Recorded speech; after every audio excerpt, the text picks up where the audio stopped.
오늘 이 시간은 여호와를 자기 하나님으로 삼는 백성은 이라는 제목을 가지고 하나님 말씀을 증거하도록 하겠습니다. 저와 여러분이 시편의 내용을 함께 읽으셨는데, 시편 자체는 150편으로 구성되어져 있지만 이 150편으로 구성되어져 있는 이 시편 안에는 5권의 책으로 분류되어져 있는 걸 볼 수 있습니다. 그래서 그 5권의 책이라고 하는 것은 우리에게 좀 이질감이 오는 책이 아니라 모세오경, 창세기부터 신명기까지의 그 내용의 정신을 담은 책들이 쭉 존재한다는 거예요. 예를 들면 1편에서부터 41편까지는 바로 창세기에 해당되는 내용, 42편서부터 쭉 이제 72편까지 이런 식으로 나눠서 갈 때는 2권의 출애굽기 내용, 이런 식으로 간다는 겁니다. 우리가 이 내용을 접하면서 지금 살펴보게 되는 시편 이 144편의 이 내용은 신명기에 해당되는 내용이에요.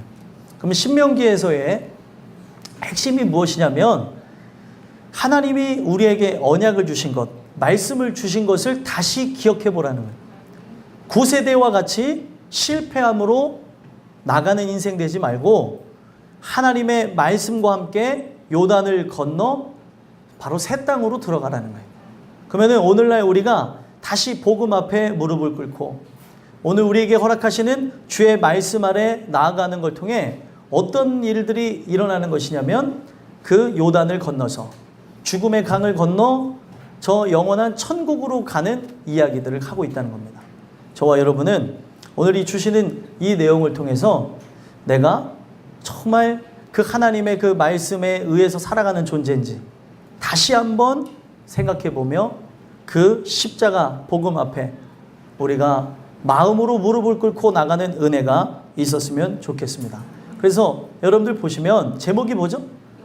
네. 자기 하나님으로 삼는 백성은 이라고 얘기했어요. 자기 하나님으로 삼는 백성, 이게 가장 중요한 건데 왜 이런 말을 성경에 적어놨을까요? 이런 말을 적어놓은 이유는 최초 먼저 하나님을 만난 사람에 의해서 무엇이 증거될까요? 복음이 증거되어집니다. 하나님 말씀이 증거되어지는 거예요. 에덴에서 쫓겨난 아담과 하와에 의해서 어떤 일들이 일어났을까요? 우리가 하나님 뜻대로 나가야 된다는 것, 하나님의 뜻을 거역하면서 나가게 되는 인생들에게는 바로 에덴을 잃어버리고 지옥과 같은 삶이 펼쳐진다. 그래서 우리는 하나님을 늘 찾아야 된다라고 하는 것을 아담과 하와로부터 그의 자손들이 들었을 거라는 거예요. 아무 연고가 없이 하늘에서 뚝 떨어져서 믿음이 생겨나는 게 아닙니다. 믿음은 들음에서 난다는 거죠. 그러면 자기 하나님으로 삼는다는 이야기는 뭐냐면, 여러분들이 다니는 교회, 이 땅끝 교회에 선포되어지는 하나님의 말씀을 통해 그 말씀으로 인하여 원래는 김유선이가 만난 그 하나님을 바로 여러분들의 하나님으로 모시게 되는 거예요. 말씀을 통해 나의 하나님이 되는 겁니다. 근데 여러분 교회 안에 보면 다른 하나님을 섬기는 사람이 존재한다는 거예요. 같은 영을 받아야 되는 거고, 그 같은 영을 받게 되면 같은 말, 같은 뜻, 같은 마음, 같은 곳을 바라보게 된다는 겁니다. 그래서 이 말씀을 들으면서 믿음이 난다 그러잖아요. 이 말씀을 들음으로 제가 만났던 하나님, 이미 여러분들이 만난 하나님, 여러분들의 인생 속에 역사했던 하나님도 같은 하나님입니다. 근데 중요한 거는 이 말씀 속에서만 존재했던 누군가의 하나님이 자기 하나님, 나의 하나님이 되어지는 거라는 거예요. 그리고 지금 이 이야기는 다윗의 이야기잖아요. 다윗의 하나님이 바로 저의 하나님이 되는 거고, 저의 하나님이 되어진 이야기를 여러분들한테 나눌 때 바로 여러분들의 하나님이 되어지는 거라는 거예요. 그래서 중요한 거는 교회를 다니면서 다 자기 하나님을 만나야 돼요. 그래서 다 각자 다른 나만의 하나님을 만나야 된다는 게 아니라 말씀을 통해서 동일한 하나님을 만나야 된다는 거예요. 이게 아니면은 대화를 나누고 그리고 같이 공유하면서 여러 가지를 이야기하다 보면 다른 곳을 바라보게 된다는 거예요. 소망하기는 저와 여러분이 이 주시는 말씀을 통해서 자기 하나님으로 삼는 백성은 15절에 뭐래요? 복이 있다고 얘기합니다. 복이 있는 자라고 한다면 이 성경 속에 역사하시는 하나님이 바로 여러분들의 하나님이 되는 그런 은혜가 있었으면 좋겠습니다. 그래서 여호와를 자기 하나님을 삼는 백성은 어떤 자냐면 복이 있는 백성이다라고 얘기를 하고 있어요. 시편 1편부터 시작을 하죠. 복 있는 사람은 이미 복이 그의 안에 존재하고 복을 받을 사람, 그 복을 받은 사람에 대한 결과로 나가는 것. 여러분들 복을 받는 것으로 끝나는 것이 아니라 복 받은 사람의 결과가 있어요. 바로 복 받은 사람의 결과는 여호와께서 인정해 주시는 사람, 여호와께서 함께 저 천성에서 함께 살게 되어지는 사람들을 얘기합니다.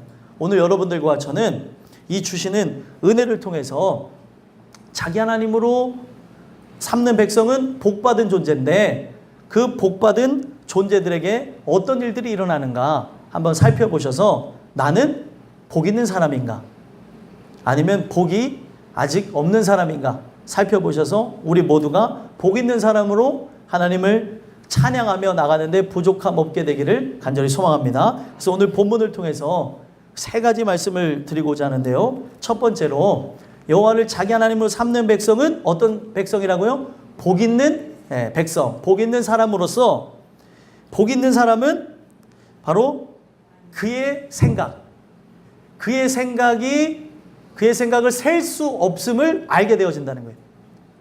그의 생각이 누구예요? 하나님의 생각을 셀 수가 없다는 걸 알게 되어지는 거예요. 여러분들 그분의 작은 생각을 우리가 알게 되어질 때 어떤 일들이 일어날 것 같아요? 인간과 하나님은 다른 개체잖아요.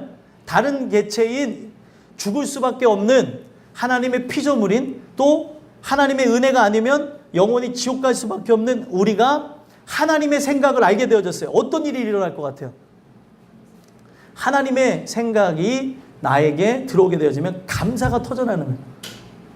그 높으신 분의 생각을 내가 조금은 알게 되어지고 그 생각 자체가 단발성이 아니라 연속성을 갖고 있고 영원성을 갖고 있다는 거예요. 제가 여기 집사님 딱 보니까 제가 얘기했는데 집사님에 대해서 생각을 할 수 있지만 제가 그 생각이 단발성일 때가 있고 영원성은 없어요. 연속성은 가질 때도 있어요. 아이고 우리 집사님 이런 생각을 가질 때가 있지만 이게 영원하진 않습니다. 인간이기 때문에. 시간 안에서 분명히 어떨 때는 다른 생각을 하게 되어지고 그런다는 거예요. 근데 하나님은 여러분들에 대한 생각으로 영원토록 채워 계신 분이라는 거예요. 그래서 본문을 보시면 1절에서부터 4절까지 내용을 보게 되면 다윗이 바로 여호와의 보호와 구원에 대한 감사의 내용으로 하나님께 그런 찬미를 올려드리는 장면이 있는데 여기서 핵심이 무엇이냐면 3절에 이런 얘기를 합니다. 여호와여 사람이 무엇이기에 주께서 그를 알아주시며 인생이 무엇이기에 그를 생각하시나이까. 내가 누구이기에 하나님께서 알아주시냐는 거예요. 우주보다 크신 분이 우주 속에 먼지와 같은 나, 우주 속의 인간은요, 이 부피나 아니면 면적 이런 걸 따져봤을 때 너무나 작다는 거예요. 우리가 이렇게 지나가면서 수도 없이 밟아가는 그 모래 알과 비교하면 맞을까요? 만약 우리 육체가 하나님이라고 한다면 그 육체가 밟아가는 그 삶 속에서 어느 길을 걷다가 밟게 되어진 하나의 모래알과 같은 게 바로 인간이라는 거예요. 엄청나게 작다는 거죠. 근데 우주를 초월하신 분, 우주를 만드신 분이 계세요. 우주는 인간이 그 크기를 형용할 수가 없습니다. 근데 왜 하나님이 우주를 이렇게 크게 만들었어요?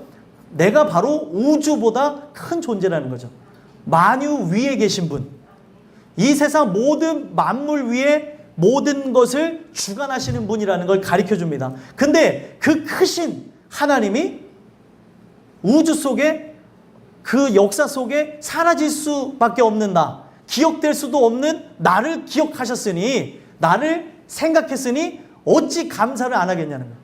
그리고 하나님이 나에 대한 생각이 셀 수가 있대요, 셀 수가 없대요? 셀 수가 없는 거예요. 찬양 중에 대해서 그의 생각 셀 수 없고 그의 자비 무궁하며, 이게 성경의 기인에서 나온 가사들이에요. 생각을 셀 수 없다는 것은 영원까지 지속되기 때문에 그렇습니다. 우리는 누군가를 생각할 때가 있어요. 그 생각한 걸 가지고 우리는 생색을 낼 때도 있습니다. 내가 얼마만큼 생각하는데 라고 이렇게 얘기할 때가 있죠. 근데 그 생각은 무한한 게 아니잖아요. 그런데도 인간은 우리가 그 생각하는 것을 크게 얘기를 하는데, 하나님은 영원토록 나에 대해서 셀 수 없는 생각을 하시지만 우리에게 생색을 내거나 우리에게 자랑을 하거나 바로 우리에게 어떤 강력한 힘으로 누르질 않는다는 거예요. 인격적으로 우리에게 가르쳐 주시고 알려주시고 깨닫게 하신다는 겁니다. 도대체 내가 누구이기에, 여기서 표현하는 그를 알아주시며 그를 생각하십니까? 라고 하는 그가 누구예요? 다윗이고, 다윗만 얘기하는 게 아니라 바로 저와 여러분들을 상징하는 얘기입니다. 내가 누구이기에, 그가 누구이기에, 우리가 누구이기에 그가 우리를 알아주시면 생각하냐는 거예요. 사람이라고 하는 걸 보면 이 썩어질 존재라고 하는 그 단어의 뜻을 갖고 있고요. 인생이라고 하는 거는 죽을 존재, 없어질 존재, 깨어질 존재라고 하는 뜻을 갖고 있습니다. 인생이라는 자체가 이 원래의 그 의미를 따라 보면은 그렇다는 것이죠. 그런데 깨어지고 쉽게 없어질 우리를 하나님이 기억하시고 생각하신다는 거예요. 여러분, 우주가 하나님 중심으로 이루어지고 이 우주가 바로 구원받는 백성의 중심으로 이루어져 나가고 있습니다. 여러분들의 인생의 주인공이잖아요. 그 주인공의 관점에서 보게 되면 여러분들 영화나 드라마 뭐 이런 걸 보면은 참 희한하게 주인공 중심으로 갑니다. 그 주인공을 보면 죽을 것 같은데 안 죽어요. 주인공은. 그래서 어떨 때는 너무 그렇게 만들어 놓으면 영화가 재미가 없어요. 죽을 것 같으면서 안 죽어야 되고, 잡혀갈 것 같으면서 안 잡혀가고, 잡혀간 다음에도 풀어놔야 영화가 대박이 납니다. 근데 막 다 누가 봐도 이거 40분 뒤에 그냥 풀려날 거야. 뭐 40분 뒤에 다 해결돼. 이런 식으로 막 이끌어가면 영화가 재미없잖아요. 마찬가지로 우리 인생 자체가 바로 우리 인생이 바로 하나님 편에서 내가 주인공이라고 할 때 하나님 안에서 나의 중심으로 우주가 움직이고 있는 거예요.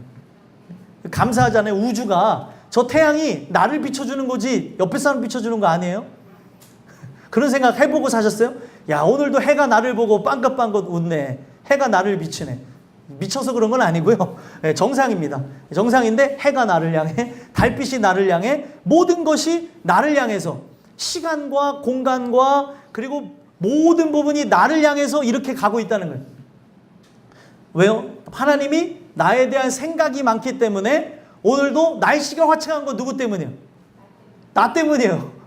네? 오늘도 태풍이 왔다가, 예를 들면 태풍이 왔다 태풍이 사라지는 거는 나 때문이에요. 그렇게 생각을 하며 살아가면 감사할 게 한두 가지가 아닌 거예요. 근데 어떤 사람은 딱 봤는데 날씨가 안 좋게 이게 뭐예요? 이게 날씨가 이게 에? 이러면서 날씨를 보면서 불평불만하시는 분들 있죠. 그 날씨 또한도 다 이유가 있어서 그런 겁니다. 모든 것은 하나도 우연이 없다는 거예요. 오늘 하나님께서 나는 어떤 존재라요? 4절에 보니까 사람은 헛것 같고 그의 날은 지나가는 그림자 같다는 거예요.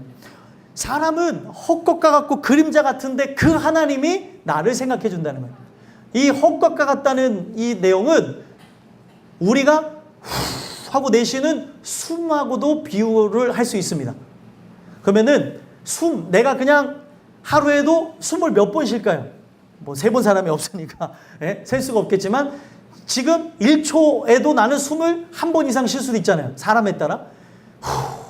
들숨과 날숨을 내가 딱 쉬었을 때 사람의 그 숨 자체가 하나님 편에서는 하나님이 입김을 내쉬면서 사라져가는 인생 자체가 사람하고 똑같다는 거예요. 하면서 사람 자체는 사라져 없어질 인생과 같은 그런 존재인데 하나님이 나를 기억했다는 거예요. 여러분들 10분 전에 숨쉼을 기억하는 사람 있어요? 내가 10분 전에 숨을 쉬었는데 그 숨이 아주 크게 쉬어졌어.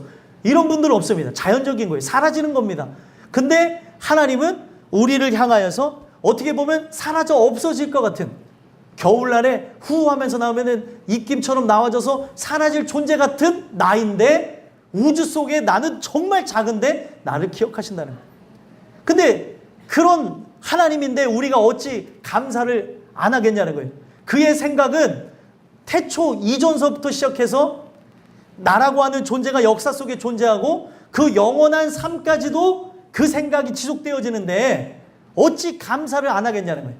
그래서 이 1절과 2절에 다윗의 표현을 보면은 1절에 한번 내용 한번 읽어볼까요? 한번 읽어보겠습니다. 시작. 나의 반석이신 여호와를 찬송하리로다. 그가 내 손을 가르쳐 싸우게 하시며 손가락을 가르쳐 전쟁하게 하시는도다. 아멘. 이 내용을 보면 하나님이 싸움을 가르쳤다고 하는 그런 단순한 내용을 얘기하는 게 아닙니다. 무엇을 얘기하는 걸까요? 양떼를 치던 목동이 이제는 하나님의 나라와 의를 위해서 전쟁 가운데 나가는 그런 장수와 왕으로 하나님이 바꾸셨다는 걸 얘기하는 겁니다. 그 어느 누구도 기억하지 않는 가족들에게서도 기억되지 않았던 다윗이었지만 하나님이 그를 기억하셔서 왕의 후보에도 없었으나 하나님께서 왕으로 그를 등극하게 하시면서 이제는 육체적으로는 이스라엘이라고 하는 나라를 위해서 싸우게 하시고 영적으로는 하나님의 나라와 의를 위해서 싸우는 바로 하나님의 군사로 세우신 것을 감사하며 찬양한다는 내용입니다. 이전에는 그런 존재가 아니었는데 이전에는 외로움과 배고픔과 고독을 참으면서 그 들에서 양들과 함께 있어야 될 존재였는데 이제는 그 양들을 치며 얻었던 많은 그런 감성이나 또 많은 그런 하나님의 가르침이나 그런 것들이 어디로 옮겨졌어요? 그 왕이 되어져서 신정통치, 하나님에 의해서 통치하게 되어지는 그런 나라를 세워나갈 때 하나하나 그게 들어갔었다는 거예요. 그의 심정 속에. 오늘 여러분들과 저는요, 사실 세상이 기억지 않는 인물이 돼도 상관없습니다. 그렇죠? 우리 자꾸 유명해지려고 그러고 성공하려고 그러고 훌륭한 사람이 되려고 하는데 세상이 기억지 않아도 돼요. 누구만 기억하면 돼요? 하나님이 나를 기억하면 돼요. 하나님이 나에 대한 계획이 셀 수 없이 있으시면 되는 겁니다. 다른 건 별로 의미가 없는 거예요, 사실. 우리의 삶은 언젠가 없어질 것이고 썩어질 것이고 또 무너질 존재이기 때문에 그분 안에 있는 게 가장 중요하다는 거예요. 근데 그 하나님이 나를 사랑하셔서 이렇게 나의 인생을 바꿔가지고 자기는 관심도 없었는데 왕으로 만드시는 그런 일들을 보게 되어지면 오늘 그 하나님의 계획 자체는 나를 이 땅에서만 어떤 한 존재의 사람으로 만드는 것이 아니라 영원한 삶으로 이끄신다는 것으로 표현하는 거기 때문에 여러분들과 저는 찬양할 수밖에 없다는 거예요. 그러면서 그 높으신 하나님이 나를 깨닫게 하셨기 때문에 그 하나님에 대해서 어떤 고백을 해요? 2절 한번 읽어보겠습니다. 읽겠습니다. 시작. 여호와는 나의 사랑이시요 나의 요새이시요 나의 산성이시요 나를 건지시는 이시요 나의 방패이시니 내가 그에게 피하였고 그가 내 백성을 내게 복종하게 하셨나이다. 아멘. 여기 보게 되면 내가 그에게 피하였다. 이게 뭔지예요. 이 시편에서 나오는 게 뭐냐면 여호와께 피하는 자마다 복 있는 사람이다. 이렇게 얘기해요. 여호와께 피하였다라는 것은 하나님을 의지하고 신뢰하고 하나님의 도우심을 구했다는 거죠. 그랬더니 어떤 일이 일어났어요? 그는 원하지도 않았지만 왕이 되었을 때 그 백성들이 자기에게 복종하게 하셨다는 거예요. 이유는 하나입니다. 다윗이 하나님께 복종한 것으로 이 세상에 있는 모든 만물이 복종케 하게 하셨다는 거예요. 그래서 여러분들 이 내용을 보게 되면 다윗은 예표요 그림자 모형입니다. 누굴 얘기하는 거예요? 예수님을 얘기하는 거죠. 다윗의 삶을 통하여서 결국에 예수가 완성하시는 길들을 보게 되어지는데 바로 예수님은 하나님의 아들이잖아요. 하나님의 아들이신 예수님이 하늘 보좌를 버리고 이 땅에 오실 때에 누구에게 복종하셨어요? 하나님께 복종하신 것으로 모든 만물이 그에게 순종케 하게 하셨습니다. 이게 뭘로 되어졌나요? 십자가의 죽으심으로 모든 만물을 통일케 하신 겁니다. 오늘 우리가 이 다윗의 이야기, 하나의 지나가는 이야기처럼 비춰지지만 이 이야기 속에 다윗의 삶과 바로 예수의 삶과 바로 우리의 삶이 이곳에 있다는 거예요. 오늘 내가 하나님께 복종하며 나가는 존재라면 먼저 그의 나라와 그의 의를 구하며 하나님께 순복하며 나가는 존재는 이 모든 걸 더해 주신다는 거예요. 우리 집사님이 오늘 만사형통에 대해서 얘기했는데, 만사형통이라고 하는 거는 어떤 거냐면, 성경적인 의미에서의 만사형통은 죽도록 힘들고 고통스럽고 괴롭고 눈물 나고 나의 삶의 장애물이 득실거린다 하더라도 하나님의 뜻이 이루어지는 것을 만사형통이라고 합니다. 우리가 세상적으로 얘기하는 만사형통하고는 전혀 다른 거예요. 요셉의 삶을 통해서 보여줬어요. 형통케 하셨더라 라고 하는 걸 봤더니 형통케 하셨는데 어딜 들어갔어요? 감옥에 들어갔다는 거예요. 형통케 하셨는데 종으로 팔려가고. 이런 내용을 어떻게 설명하겠냐는 거예요. 우리의 삶에 여러분들이 지금 삶에 고통이 있어요. 괴로움이 있어요. 눈물이 있어요. 그러나 여러분들 이걸 믿으세요. 여러분들의 삶은 하나님이 형통케 하고 계십니다. 하나님의 계획은 셀 수가 없는데 오늘 나의 삶의 고난도 역경도 괴로움도 하나님의 셀 수 없는 계획 중에 하나라는 거예요. 이것을 토대로 해서 여러분들이 만들어지고 여러분들의 남편과 여러분들의 아내와 여러분들의 부모와 여러분들의 자녀와 우리의 인생이 만들어져 간다는 거예요. 셀 수가 없는 계획이 이루어지고 있는 거예요. 이게 형통이에요. 눈앞에 보여지는 것으로만 답답해하고 괴로워하지 마시고 폭풍 우 뒤에 가려져 있는 하나님의 계획을 보셨으면 좋겠습니다. 예수님은 그 폭풍을 보면서 어떻게 하셨어요? 주무셨어요. 이게 믿음입니다. 우리는 폭풍을 보면 어떻게 해요? 난리가 나요. 이 배가 뒤집어지는 건 아닌가? 예수님이 타셨는데 그건 잊어버렸어요. 예수님이 같이 타면은 여러분들 폭풍이 왔을 때 자도 돼요? 자면 안 돼요? 자도 되죠? 아, 여러분들 예수님이 주무시면 나도 자도 돼요. 근데 우리는 어때요? 예수님이 탄 걸 잊어버리고 뭐만 봐요? 네, 폭풍만 보니까 이야, 이 배가 그냥 뒤집어지게 생겼다. 야, 어떻게 해요? 예수님 일어나서, 예수님 우리 죽게 생겼다고. 그랬더니 예수님이 딱 일어나서 아주 쉽게 어떻게 했어요? 잠잠하라. 여러분들 그렇다고 해서 여러분들도 폭풍 올 때 저기 바깥에 나가서 잠잠하라 하시면 안 돼요. 제일 먼저 실려 나갈 수 있어요. 예. 여러분들 오늘 우리의 인생이 제일 중요한 거는 주님과 함께 나가는 인생이라면 폭풍 후에 가려진 하나님의 계획을 봐야 된다. 마귀가 하는 건 뭐예요? 폭풍 후만 보게 하는 거죠.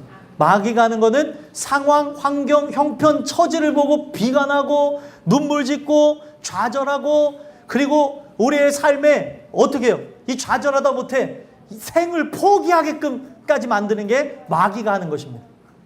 여러분들이 생을 포기하는 거는 여러분들 아무에게나 나타나는 것일까요? 아니면은 특별한 사람에게나 나타날 거예요? 아무에게나 다 나타나는 거예요. 믿음에 의해서 살아가려고 하면 도대체 내가 뭘 위해 살아가는가? 인생이 무료하고 먹는 것, 마시는 것, 입는 것 자체가 다 쓰게끔 만드는 일들이 일어나요. 여러분들 우리의 삶에 그런 일들을 통해서 좌절하는 게 하나님의 뜻이 아니라 그걸 통하여서 그 뒤에 계시는 하나님을 보는 게 하나님의 뜻이라는 거예요. 여러분들 다윗은 그걸 봤던 거예요. 그랬더니 어떻게 했어요? 전쟁 속에서도 골리앗을 물리쳤고 그 아말렉 족속을 물리쳤으며, 그리고 블레셋과 그리고 암몬 족속을 크게 쳐서 승리하는 바로 그런 하나님의 백성이 되어졌다는 거예요. 오늘 여러분들과 저의 인생 속에 원수는 역사합니다. 원수가 역사할 때 우리는 그 원수가 역사하며 그 썩어질 것, 내가 집중할 것을 바라보게 만드는데 그걸 바라보지 마시고 말씀을 통하여서 바라보게 되어질 영원한 천성과 그분의 계획들을 봤으면 좋겠어요. 그분이 나를 향한 계획을 셀 수 있다고요? 셀 수 없다고요? 셀 수 없다는 거예요. 아브라함에게 계속 언급하신 게 뭐예요? 저 하늘의 별을 보라 그랬어요. 바다의 모래알을 보라. 예를 들면 그 모래를 보라는 거예요. 바닥에 있는 모래. 셀 수 있어요? 셀 수 없어요? 그게 자손에 대한 말씀도 맞지만 이게 어떤 걸 얘기하는 거예요? 그 아브라함에 대한 하나님의 계획을 얘기하는 겁니다. 셀 수 없는 계획. 그 계획이 오늘 이 말씀을 듣고 믿어질 때 여러분들에게도 셀 수 없는 하나님의 계획이 그대로 진행되게 되어진다는 거예요. 오늘 이 주시는 이 말씀을 통해 여러분들에게 주시는 이 셀 수 없는 이 계획들이 여러분들에게 다 입혀지고 깨달아지고 알게 되는 그런 은혜가 있게 되기를 간절히 소망합니다. 두 번째로는요, 여호와를 자기 하나님으로 삼는 백성은 어떤 백성이라고요? 복 있는 백성이라고 했죠. 예, 괜찮아요. 애기들은 올 수 있어요. 예, 복 있는 백성이라고 했어요. 복 있는 백성은 어떤 존재이냐면 바로 그의 도우심만이 전부라고 하는 걸 아는 백성이라는 거예요. 그래서 5절에서부터 11절까지 내용을 보면 직면한 위험에서부터의 도움을 요청 이렇게 되어졌는데 이 부분에 대한 내용을 보니까 핵심이 뭐냐면 하나님만이 나의 도움이 되신다는 거예요. 우리는 자꾸 도움을 구하죠. 사람을 의지하고 또 환경이 바뀌어지기를 의지하며 그 환경 자체에 도움을 구하고 상황, 환경, 형편, 처지 이런 것들의 도우심을 구합니다. 도우심은 하나님한테만 구해야 되는데 우리의 삶이 나중에 나아지겠지. 그런 것에 대한 대표적인 노래가 쨍하고 해뜰날 안 오면 좀 어때요? 쨍하고 해뜰날 온다고 하면서 이게 찬양처럼 막 부르고 다니는 사람들 있잖아요. 쨍하고 해뜰날 돌아온단다. 여러분들 우리의 삶은요 이 세상에서 해뜰날이 없을지라도 소망이 있어야 돼요. 어둠 속에 있고 빛이 잘 보이지 않고 괴로움이 있다 하더라도 그분이 나의 도움이 되셔서 영원한 천국과 연결을 해주기 때문에 그것만으로 만족하고 그것만으로 기뻐하며 감사하는 그런 역사가 있어야 된다는 거예요. 그러면 여기 내용을 보니까 누구가 도움이시라는 거예요? 예, 하나님이 도움이시라는 거예요. 여러분들 여기 보게 되면 원수로 고통받는 다윗의 이야기가 나옵니다. 다윗은 성전을 못 짓는 이유가 뭐예요? 항상 전쟁 속에 피를 많이 흘렸기 때문에 그렇습니다. 근데 그 전쟁 속에서 누가 그를 구원하셨어요? 하나님이. 그래서 여러분들 그 전쟁 속에서 고백하게 되어지는 다윗의 고백들이 많아요. 사람인지라 안 들었겠습니까? 나갔는데 큰 사람도 있을 거고 또 작은 사람도 있을 거고 무기도 막 다를 것이고 할 때 그 전쟁통에 나가서 이 가슴이 뛰지 않는 사람은 없을 겁니다. 다윗도 마찬가지였다는 거예요. 근데 그때마다 그가 누구를 도우심으로 구했어요? 하나님. 전쟁은 누구에게 속했습니까? 하나님께. 우리의 삶, 육체적인 삶 또한 마찬가지고 이 다윗이 전쟁통에서 그 도움을 구하며 승리하는 이 내용 속에서 하나님이 뭐를 끄집어내서 얘기하고자 하는 거냐면 우리의 영혼의 도움은 예수님밖에 없다는 거예요. 원수로부터 육체로 보여지는 원수 또 육체 눈안에 보이지 않는 그 영적인 원수를 우리가 어떻게 이기냐는 거예요. 하나님이 도와주셔야 된다는 거예요. 십자가에 그가 달려 죽으심으로 원수의 머리를 부수시고 그 사단의 머리를 부수시고 그 모든 괴계를 다 멸하시는 것을 통해 우리가 살아야 되는 것이지 이거를 내가 싸워서는 이길 수가 없는 거예요. 그가 우리를 위해 싸우시리라. 그가 우리를 위해서 해주셔야 된다는 거예요. 그래서 이 내용을 보면은 5절, 6절의 내용 한번 읽어볼까요? 읽어보겠습니다. 시작. 여호와여 주의 하늘을 들이우고 강림하시며 산들을 접촉하사 연기를 내게 하소서. 번개를 번쩍이사 원수들을 흩으시며 주의 화살을 쏘아 그들을 무찌르소서. 아멘. 지금 하나님의 그 역사하심으로 강림하시기를 원하는 거예요. 이 땅에 내려오셔서 우리를 위해 대신 싸워달라는 거예요. 그래서 이런 기도가 응답되어진 게 뭐예요? 하나님의 아들 예수가 이 땅에 진짜 강림하신 것이고 강림하셔서 어떻게 하셨어요? 십자가에 죽어주심으로 그 원수들을 흩으시고 주의 화살을 쏘아 그들을 무찌르는 것을 실제로 이뤄내셨다는 거예요. 그래서 이 다윗의 기도의 실현은 예수 그리스도의 십자가의 죽으심과 부활하심과 승천하심으로 다 이야기가 되어진 겁니다. 성경을 보게 되면 놀라운 게 성경은 과거 속에서도 현재였고 현재 속에서도 현재고 미래 속에서도 현재로 진행되는 이야기라는 거예요. 과거 사람들에게는 그때 필요한 말씀이었고 현재 우리에게는 지금 필요한 말씀이고 앞으로 미래 속에 우리도 현재에 필요한 내용으로 역사하실 거라는 거예요. 왜 그런 것 같아요? 이런 거 한번 생각해 보셨나요? 왜 그런 것 같습니까? 하나님은 시간 밖에 계시기 때문에 시간 안에 계신 것처럼 비춰지지만 시간 밖에서 모든 걸 주관하시기 때문에 그렇습니다. 그러니까 이게 왜 중요하냐면 오늘 시간 밖에 있으니까 시간 안에 있으면 시간을 따라서 움직여요. 그래서 우리가 원하든 원치 않던 세월을 막을 수 있어요? 없어요? 없습니다. 근데 시간 밖에 영원이라는 곳에 계시니까 그 영원이라고 하는 속에서는 과거, 현재, 미래가 뭐예요? 현재. 존재하지가 않고 시간을 어우르는 거예요. 그 시간 밖에서. 영원에 대한 개념으로. 오늘 그래서 여러분들과 제가 봐야 되는 거는 하나님은 항상 그 시시때때마다 그 사이간자가 그 시간에 나오는 건데 사이에 개입하셔서 어떻게 하세요? 우리를 이끌어 가시고 도와주시고 승리해 주는 분이라는 거예요. 마귀는 어떤 존재예요? 틈을 타고 들어오는 겁니다. 그 틈을 타고 들어와서 여러분들의 생각을 잠시시키고 여러분들의 마음을 잠시시키고 그리고 내가 바라보는 것을 다 잠시시켜요.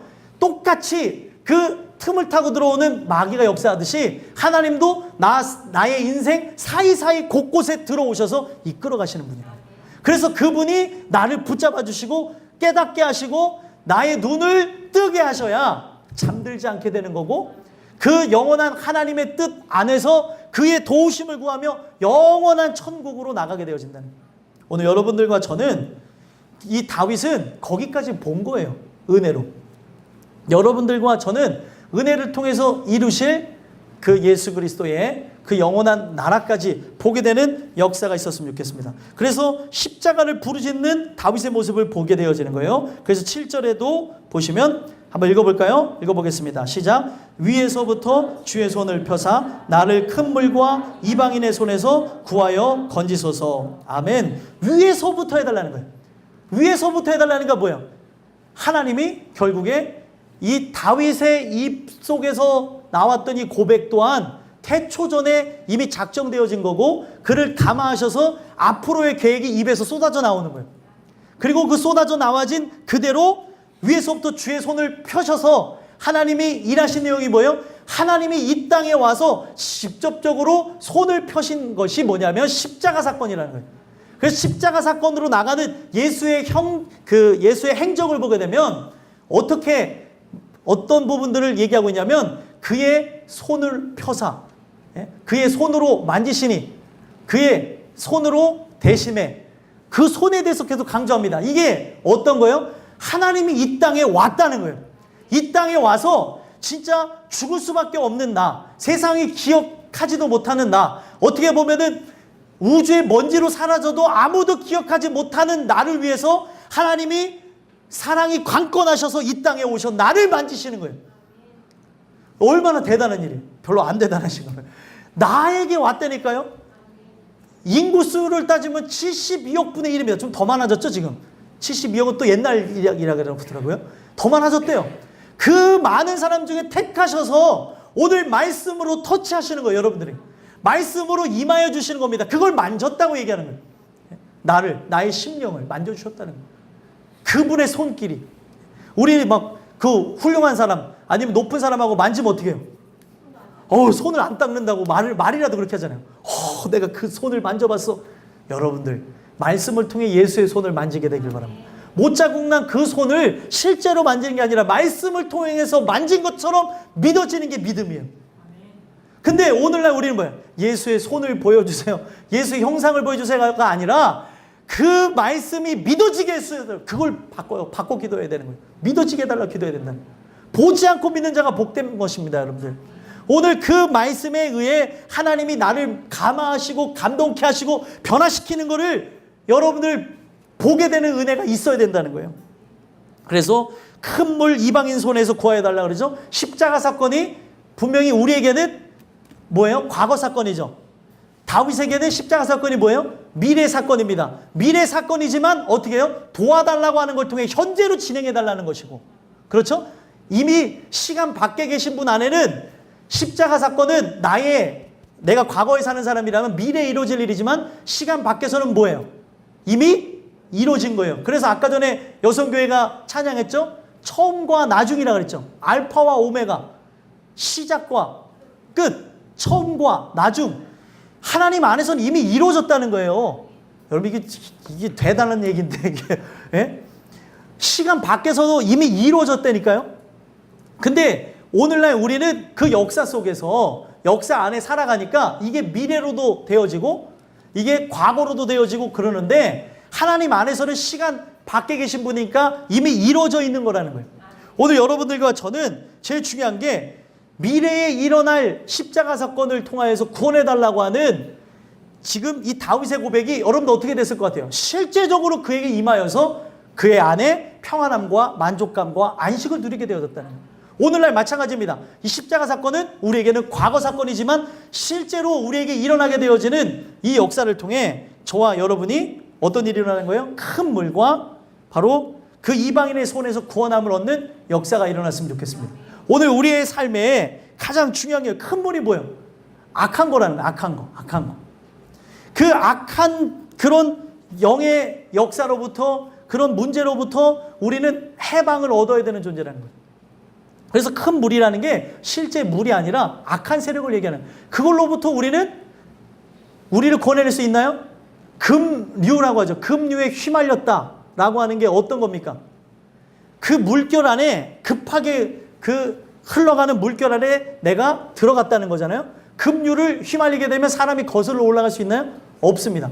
마찬가지로 그 물결이라고 하는 이 부분 안에서 우리가 그 세상의 물, 악한 물 안에 들어가게 되면 우리는 승리할 수가 없게 되어지는 존재라는 거예요.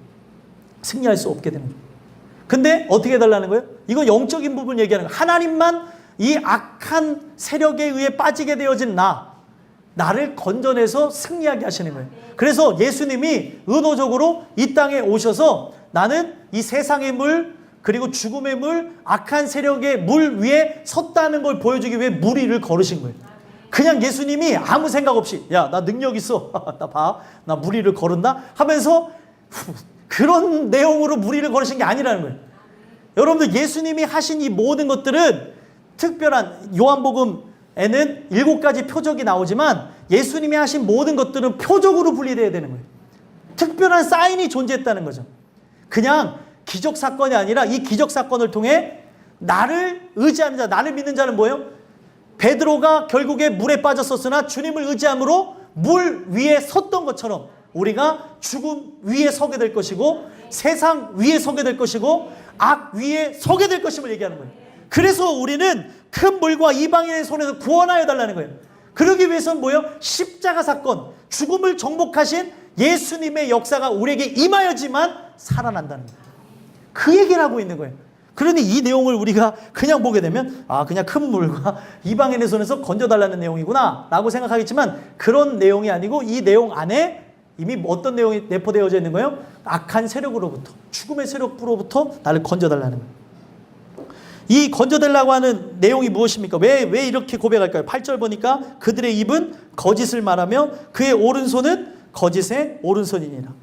이게 다윗이 실제 경험하면서 쓴 내용인데 그 주변 국가들이 오른손으로 맹세를 했어요. 오른손으로 내가 너의 땅에 이제 침범하지 않을게 하고 그들을 어떻게 할까요? 침범하는 거예요. 침략하고 노략하고. 그래서 그들의 입 자체는 거짓을 말하고 그의 오른손은 거짓의 오른손이라는 거예요. 이 오른손이 뜻하는 게 뭐예요? 우리 참 희한한 게 전 세계적으로 이 오른손이 뭘로 통해요? 바른 손으로 통합니다. 진짜로 외국에서도 이걸 바른 손이라고 이야기를 해요. 그래서 이 오른손 안에 어떤 것을 얘기하냐면 이것을 의하고 연결하면서 그 의와 그 하나님의 그 뜻과 연결져서 나가는 걸 볼 수가 있다는 거예요. 그래서 여러분들 보시면 이 오른손, 그 거짓의 오른손이라고 하는 게 어떤 거냐면 그들이 의지하는 잘못되어진 신들을 의미하는 거예요. 그래서 우리는 이 손이 바르게 나아가야 되니까, 의롭게 나가야 되니까 나의 손을 붙잡아 달라고 얘기합니다. 성경에 보게 되면. 그리고 하나님의 어떻게 해요? 크신 팔로 나를 덮어달라고 그러고 또 구원해달라고 그러고 그의 오른손으로 붙잡아 달라고 해요. 오른손이 뭐예요? 바른 손, 의. 옳은 길로 갈 수밖에 없는 그 거짓이 없는 진실의 손. 그 손으로 구원해달라는 거예요.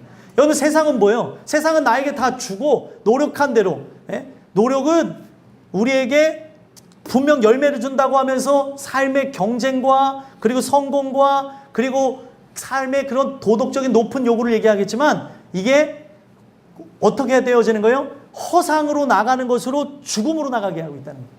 왜 허상이라고 얘기해요? 진짜 같은데? 왜요? 영원한 삶하고 직결하지 못하게끔 만들기 때문에 그렇습니다. 오늘 우리의 삶에 가장 중요한 거는요.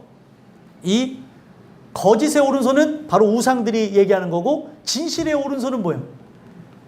진리의 오른손은 뭐예요? 십자가 사건을 통해 나를 구원하시는 이 세상에 없었던 유일한 일이라는 거예요. 그것으로 나를 구원해달라는 거예요. 이들은 거짓의 오른손을 외치지만 나는 진실의 오른손을 외친다는 거예요. 하나님 진리의 오른손을 외치니까 내가 그 은혜로 나를 구원해달라는 거죠. 그래서 이 구원하심으로 내가 어떻게 되어지길 원한다고 얘기합니까? 9절에 보니까 새 노래로 노래하며 열줄 비파로 주를 찬양하리이다. 현재적으로 얘기하는 거예요. 구원할 걸 믿고 나중에 찬양하겠다는 게 아니라 구원할 걸 믿고 지금 즉시 찬양합니다. 십자가 사건이 나에게 이루어진 걸 믿고 바뀌어진 존재라는 걸 믿고 새 노래를 부르는 거예요. 새 노래는 신곡이 아닙니다, 여러분들. 이거를 어떤 교회에서 아주 우스꽝스럽게 이걸 번역해갖고 신곡으로 맨날 부르는 걸 보는데 신곡이 아니고요. 원래 의미를 보게 되면 바뀌어진 존재에 의해서 드리는 찬양이라는 거예요. 이건 뭐예요? 십자가 사건을 통해 새로워진 개체가 되어서 드리는 찬양이라는 거죠. 그러면 그 전에 거듭나지 않고 부르는 찬양은 뭐예요? 그냥 노래예요, 노래. 바뀌어진 이후, 거듭난 이후에 부르는 노래는 뭐예요? 찬양입니다. 노래와 찬양은 달라요. 그래서 이 찬양을 여기는 뭐라고 얘기한 거예요? 새 노래라고 한 거예요. 바뀌어진 노래. 옛날하고 똑같이 나는 노래를 하지만 이제는 어떤 노래요? 새 노래로 하는 거예요. 바뀌어진 존재로서 하나님의 뜻과 하나님의 의와 하나님의 나라를 구하며 나가는 그런 모습으로 나간다는 거예요. 그러니 이걸 왜 그렇게 얘기합니까? 십자가 사건이 결국에 이루어져야 되는 것을 얘기하는 거고 이 이루어진 것으로 우리는 그 하나님을 새로운 개체로 찬양 드릴 수 있다는 거예요. 그러면서 10절 11절 보게 되면 계속 얘기한 게 뭐예요? 왕들에게 구원을 베푸신 자시요 그의 종 다윗을 그 해하려는 칼에서 구원하는 자신이다. 이방인의 손에서 나를 구하여 건지소서. 그들의 입은 거짓을 말하며 그 오른손은 거짓의 오른손입니다. 8절에 있는 내용을 다시 반복해서 11절에 얘기를 했죠. 바로 그들은 세상신을 의지하며 자기의 목적과 자기의 뜻을 따라서 진실이 아닌 거짓을 갖고 우리를 다 현혹시키는데 여러분 진짜가 진짜 같지가 않아요. 요즘에는요. 가짜가 더 진짜 같아요. 예? 진짜예요. 가짜가 더 진짜 같다는 거예요. 저희 우리 박 목사님이 애들한테 유니폼을 딱 선물해 줬는데 그 유니폼이 가짜인데 진짜보다 더 진짜 같아요. 진짜예요. 예? 애들 축구 그 유니폼을 선물해 줬는데 더 진짜 같다는 거예요. 제가 왜 그런 얘기를 하냐면 이 세상 자체는 성경에서 얘기하기를 허상이라고 얘기해요. 아니 내가 지금 이 곳에서 살아가고 있는데 이게 어떻게 허상이라고 얘기할 수 있겠습니까? 라고 얘기를 할 수가 있는데 이 모든 것은 결국에 세상신의 지배 아래 이끌어져 나가고 결국에 그들이 멸망할 때 없어질 거라는 거예요. 그렇기 때문에 이 세상에 있는 것을 바라다 보며 거기에 모든 부분에 나의 삶과 시간과 모든 걸 바쳐나갈 게 아니라 그 영원한 곳을 바라다 보며 우리의 삶을 준비하라는 거예요. 오늘 여러분들과 제가 이 주시는 말씀을 통해 그 십자가의 도우심을 구함으로 그거를 믿음으로 여기며 나갔던 이 다윗의 역사가 여러분들에게 다시 이루어지게 되길 간절히 소망합니다. 이게 우리에게 실제가 되어야 되는 거예요. 그러면은 실제가 되어졌다면 마지막은 되게 간단해요. 이 십자가 사건이 나에게 실제가 되어졌다면 그래서 여러분들 어떻게 되어질까요? 마지막 세 번째는 여호와를 자기 하나님으로 삼는 백성은 복 있는 사람으로 그의 나라가 진짜라고 하는 것을 알게 되어진다. 그의 나라. 천국 자체가 임하게 되어진다는 거죠. 그래서 첫 번째는 계획에 관한 거고 아까 두 번째 내용은 바로 그 부분이 실현되어지는 것이고 그리고 이 세 번째 부분은 그 실현되어지는 것을 경험하게 되어지는 걸 얘기하는 거예요. 그래서 여러분들 예수 그리스도를 통해 여러분들에게 그 새롭게 되어지는 그 개체로 변화가 되어지면 이 세상에서 내가 분명히 살고 있지만 하늘에 속한 자로 살아가는 역사가 일어나는 거예요. 그러니까 분명히 상황, 환경, 형편, 처지가 변하지 않았지만 누가 변했어요? 내가 변하게 되어지는 것으로 천국으로 살아갈 수 있다는 거예요. 천국을 경험한 자가 천국을 갈 수 있지 천국을 경험하지 않은 자가 천국을 가는 게 아닙니다. 그래서 여러분들 이걸 나중의 개념으로 생각하고 그 나라에 갈 것만 준비하지 마시고 현재 나를 바라다 보며 준비하는 자가 그 나라에 갈 수 있는 거예요. 그래서 여러분들 보면 12절에서부터 15절까지는 뭐에 대한 얘기예요? 천국에 관한 얘기입니다. 장차 이루어질 날에 대해서 다윗은 소망한 거예요. 누굴 통해서 이루어질 나라요? 바로 예수를 통해서 이루어질 나라. 바로 고통과 눈물과 괴로움이 없는 나라들을 꿈꿨습니다. 그래서 이런 것이 실제로 이루어지는 자를 바로 어떤 자라고 하는 거예요? 복 있는 사람이라고 얘기합니다. 그래서 여러분들 보시면 12절에 아들과 딸에 대해서 나옵니다. 아들들은 어떻게 되어진대요? 장성한 나무들과 같다 그러고, 딸들은 아름답게 다듬은 모퉁이 돌과 같다는 거예요. 근데 모퉁이 돌 같다고 하는데 모퉁이 돌이 뭐예요? 기둥입니다. 뿌리가 내려진 나무, 그리고 목적에 있어서 세워진 기둥. 기둥은 왜 세워지죠? 건물을 지을 때 꼭 필요한 게 기둥 아니에요? 천국 자체에 바로 우리가 구성원이 되어질 것을 얘기하고 있는 겁니다. 그래서 여기 보면 장성한 나무들 같다고 하는 이 단어 자체는 창세기 2장 8절에 먼저 나왔어요. 하나님께서 바로 아담과 하와를 위해서 뭘 만들었어요? 에덴을 창설했다. 그 창설했다고 하는 단어와 이거 단어가 똑같은 건데, 창설을 했다는 게 어떤 거냐면 하나님이 목적을 가지고 그 계획을 가지고 만드셨다는 거예요. 나무를 심을 때는 목적이 있어요, 없어요? 있죠.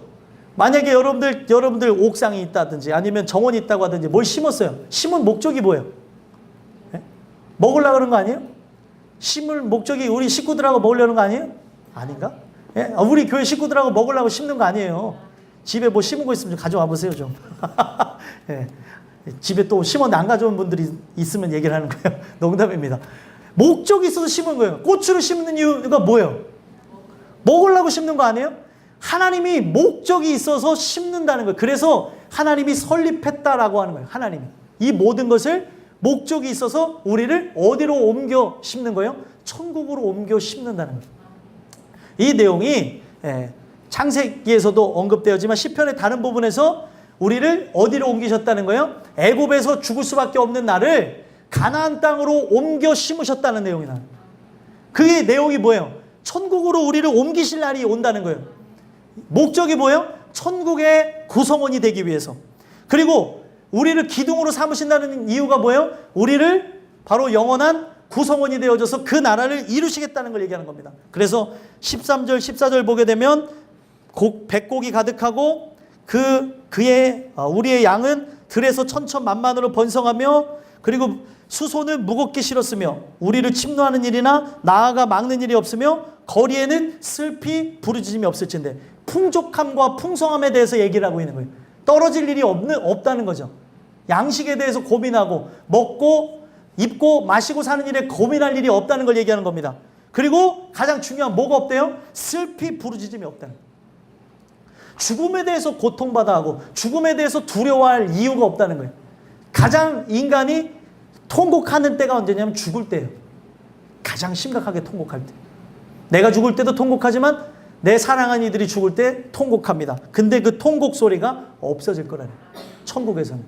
그래서 여러분들 가장 중요한 거는 이 제가 말씀드린 하나님이 바로 하나님을 자기 하나님으로 삼는 그런 역사가 일어나는 자, 복이 있는 사람에게는 이 땅에서 반드시 그의 나라가 임하게 될 거라는 거예요. 우리의 삶 자체는 조금도 변하지 않는다 하더라도, 상황 환경 형편치가 변하지 않는다 하더라도 그 나라를 바라보는 것 때문에 어떻게 해요? 행복할 수 있다는 거예요. 예수로 인해 행복하는 거예요. 예수로. 예수가 없는데도 행복하는 걸 얘기하는 게 아닙니다. 예수님 때문에 진짜 행복하게 되어진다는 거예요. 그래서 이 15절에 보게 되어지면 이러한 백성은 복이 있나니 또 자기 하나님으로 삼는 백성은 복이 있도다. 복 얘기했죠. 이게 여기서 말하는 이 복은, 복에 대해서도 많은 단어가 있지만 여기서는 행복을 얘기하는 거예요. 행복. 에쉐르라고 해서 어떤 거냐면 그 분으로 인하여서 얻게 되어질 참된 행복. 그 분으로 인하여서 걷게 되어지는 고든 길. 이게 진짜 신기한 거거든요. 복 있는 사람은 걸어가는 길이 달라요. 하나님이 택정하여서 이끌어가는 삶 자체는 다르다는 거예요. 여러분들과 저는 이 주시는 이 말씀을 통해서 그의 나라가 바로 여러분들 안에 임하게 되게 하길 소망합니다. 그래서 이 나라의 그 임함을 통하여서 여러분들이 어떤 일이 일어나는 거냐면 시간 밖에 있는 그 하나님과 시간 밖에 이미 이루어진 나와 시간 안에 있는 내가 만나는 날이 와요. 그거를 천국에 들어갔다고 얘기하는 거예요. 하나님 안에 여러분들 하나님 품에 이미 안겨져 있는 나도 있을까요? 없을까요? 있어요. 이미 완성되어진 시간은 존재하는데 나의 현재적인 삶에서 그 완성되어진 시간을 만나는 거예요. 이걸 구원이라고 하고, 이 구원이 그러니까 왜 현재 마지막도 현재라고 얘기를 하는 이유가 뭐예요? 나중에 이루어질 것이지만 지금 나중에 이루어진 나와 하나님 안에서 이루어진 나와 현재의 내가 만나게 되니까 구원이 역사가 완전하게 이루어지는 거죠. 이해가 되세요? 이게? 예. 그래서 여러분들 구원은 현재 진행형이라고도 하지만 현재이자 완성이고 마지막이라는 걸 얘기하는 거예요. 끝을 얘기하는 겁니다. 그래서 여러분들과 저는 이미 구원받은 백성은 왜 택정했다고 하는 자, 택정한 자는, 복받은 자는 이 에쉐르라고 한다는 단어를 보게 되면 고든 길을 걸어간다는 거예요. 하나님이 인도하시는 길을 걷게 된다는 거예요. 왜요? 이미 완성되어진 하나님 안에 있는 나와 하나님의 인도하심, 그 부르심이 우리가 사는 이 차원과 다른 차원에서 계속 이끌어 주시는 거예요. 우리는 지금 이 세상을 바라보며 살아가지만 이 세상을 바라보지 않고 다른 차원의 걸 바라보게 하는 게 뭐냐면 하나님의 말씀입니다. 이 말씀이 다른 차원의 눈을 뜨게 하는 거예요. 다른 차원으로 나가게 하는 그런 역사를 이끌어 주시는 말씀입니다. 그래서 오늘 이 주시는 이 말씀을 통해 여러분들과 저는 분명 이 땅을 향해 살아가며 죽을 수밖에 없는 존재인데 영원한 천국을 바라보게 하십니다. 그 영원한 천국을 그 하나님이 주신 그 계획과 그 은혜에 의해 바라보게 되어지고 만나게 되어지고 체험케 되는 그런 택함을 받은 백성, 하나님의 자녀들이 되시기를 간절히 소망합니다. 기도하겠습니다. 하나님 감사합니다.